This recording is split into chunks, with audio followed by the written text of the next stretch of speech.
Guys আজকে স্কুলে এসে যে এরম করবো যে কল্পনাও কেউ ভাবেনি। আজকে এসেছিলাম স্কুলে আমার গাড়িটা নেওয়ার জন্য, আর এসে এখানে বায়না ধরেছি যে আমি আমার বান্ধবীদের বাসায় যাব, ওখান থেকে গাছ চুরি করে নিয়ে আসবো। তো দেখতেই পাচ্ছ আমি শাক পার হতে পারছি না, তারপরও আমি গাছ চুরি করা ছাড়ছি না করলাম।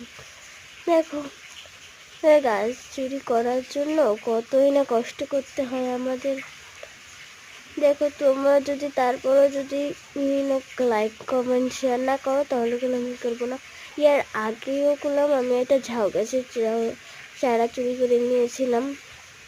আর এদিকে আবহাওয়াটা অনেকটা খারাপ ছিল, তারপরও আমার গাছ চুরি করা লাগবে। আর সামনে দেখো অনেক অনেক গাছ আছে, হলুদ সন্ধ্যা হয়েছিল, তুলসী পাতা গাছ, চারপাশে শুধু গাছ আর গাছ। আর আমার গাছ দেখলে মাথা ঠিক থাকে না, তাই একটা না একটা গাছ চুরি করবোই ভাবলাম। তারপরে পেয়েছি গাছ চুরি করতে পারবো নাকি না।